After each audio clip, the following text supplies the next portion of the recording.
Hi guys, there are gammons and there are gammons. Is Tory MP Bob Stewart a gammon? Well, I'll let you be the judge of that. Now, he was confronted by human rights protesters over treatment of citizens of Bahrain and links British military contractors have with the country. Bob told the protesters to get stuffed and that Bahrain is a great place. Have a listen to this exchange.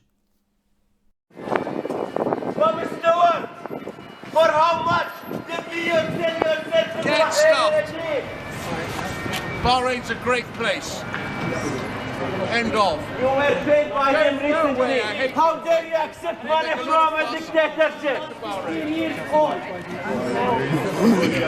Bahrain hosted my father here at 75 years old. Bob Stewart, for how much did you sell yourself to the Bahraini regime? I didn't. Now you shut up, you stupid man.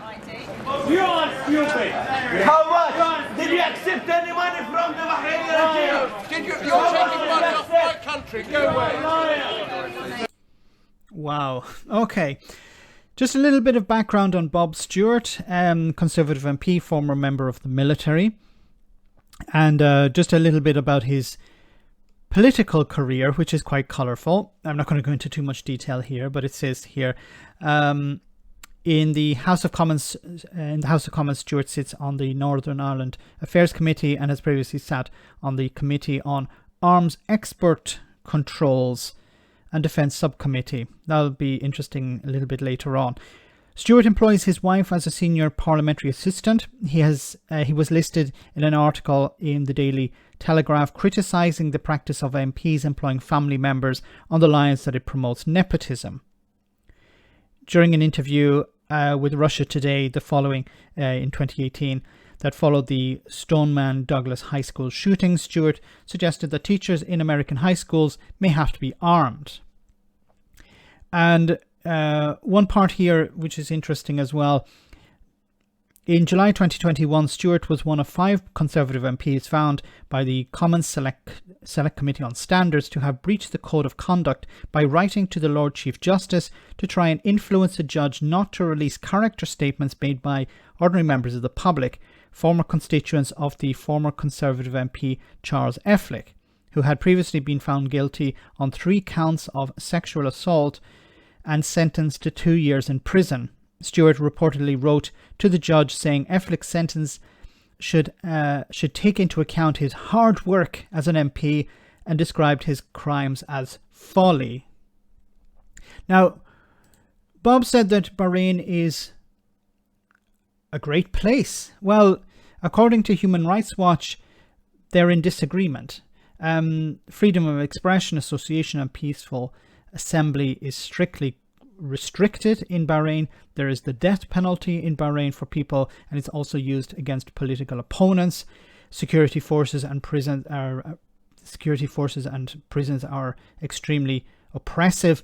Human rights are strictly controlled, and there are issues with migrant workers. Women's rights, gender identity, and sexual orientation are also oppressed. I leave the link so you can read the whole report from World Human Rights Watch. But on the issue of weapons, well, it says here, UK arms promotion to Bahrain, high-level political relationships. There is a close relationship. This is from 2013.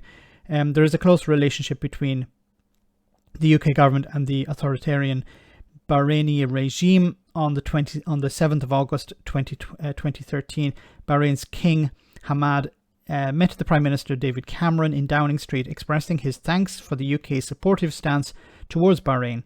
At the same time, he indicated his eagerness to buy Eurofighter Typhoon jets. There are of course connections to the Bahrain regime. I don't know if Bob Stewart is taking money directly from the regime, if it's going to his bank account, if it's going to an offshore bank account. There'll have to be a select committee that will have to work out whether that's happening or not. But the total disrespect for people who are protesting that regime, I don't know, I think it speaks volumes. Let me know in the comment section, guys, what you think about all of this. As always, your comments are greatly appreciated. Thanks a lot.